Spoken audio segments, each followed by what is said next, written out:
Hello, everyone, and welcome back to Learn English the Easy Way. I'm your host, Eric, and I'm joined, as always, by my fantastic co-host, Sarah. How are things on your end, Sarah? Things are good, Eric. Thanks.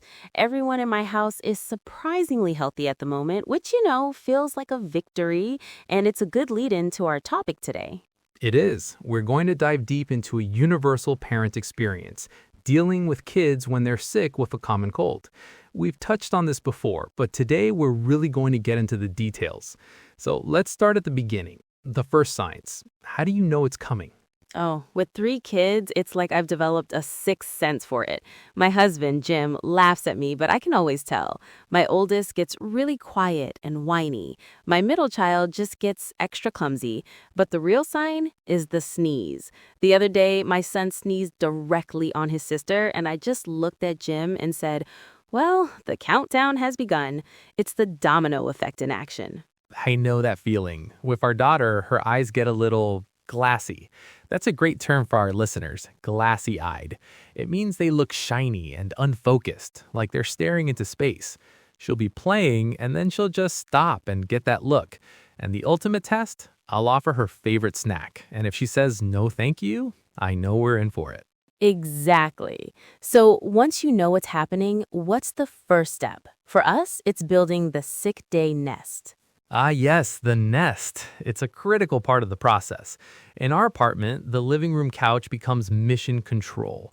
We have the softest blanket, a specific pillow she loves, a stack of books, and her stuffed unicorn, Sparkles. It's non-negotiable. Sparkles has to be there. And the funny thing is, she has to drink from her special sick day cup, which is just a plain blue cup she decided is only for when she feels unwell. That's hilarious. We have those little rituals too. One of my sons insists that his sick day toast must be cut into triangles with the crusts off. Any other day, he eats the crust, but when he's sick, it's a whole production. And what about remedies? Any go-to things that work or any that have gone horribly wrong? Oh, I have a story. My wife Liz read online that putting vapor rub on the feet and then covering them with socks helps with coughing, so we tried it one night. Around 2 a.m., our daughter woke up crying, screaming that her feet were too spicy. We had to wash her feet in the middle of the night. It was a complete disaster. We haven't tried that one again. Spicy feet. That's amazing. We stick to the basics. Lots of fluids, a humidifier running, and warm tea with honey. The biggest challenge is just getting them to drink enough. Now, all of this gets way more complicated when you're trying to work from home. Tell me about it. In our small apartment, there's no escape. I'll be on an important video call and I can hear the theme song to her favorite cartoon for the 10th time through the door. Liz and I have a shared calendar where we block out our meetings, and we literally schedule parenting shifts. Okay, I'm on duty from 10 to 11:30. It's a real juggling act. It's like that for us, but with more bodies, it turns into a triage situation. That's a term from hospitals, triage, where you decide who needs urgent care first. I'll be on my laptop and one kid needs a tissue, another has spilled their drink, and the third is crying. I'm trying to look professional on my call while frantically using sign language with my husband. It is pure chaos. I can only imagine. And then you get to the recovery phase. They're not sick, but they're not well. They have just enough energy to be bored. Yes, the cabin fever stage. They're restless and grumpy from being inside. That's when we bring out the low energy activities. We have a big bin of Legos for building. We do simple crafts like making paper airplanes, or we'll look at old photo albums. Anything to keep the complaints of "I'm bored" away for a few minutes. That's smart.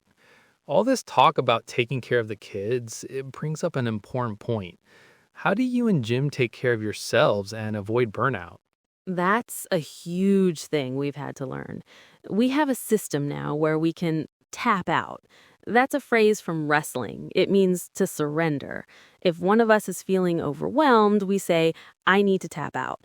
And the other one takes over for 20 minutes, no questions asked. Sometimes I just go sit in the car and listen to a podcast to get some quiet. It helps prevent complete parent burnout. That's brilliant. Liz and I do something similar. We let go of all non essential chores. The house can be messy, the laundry can pile up. We order takeout for dinner. Our main goal is to make sure we both get some sleep and stay sane. We try to not get sick ourselves by washing our hands a million times a day and drinking lots of tea and water. It's all about survival mode. Well, this has been a very thorough conversation. I think we've given our listeners a lot to think about. Should we do a quick vocabulary recap? Absolutely. We used glassy eyed, which describes how someone's eyes look when they're getting sick. Non-negotiable, meaning something that must be done or must happen. We talked about a juggling act, which is trying to manage several difficult things at once. I mentioned triage, the process of deciding the order in which to handle tasks based on importance or urgency. There was cabin fever, that restless feeling from being stuck indoors. And finally, to tap out, which means to quit or ask for a break, and burn out, which is a state of complete mental and physical exhaustion. That's a great list.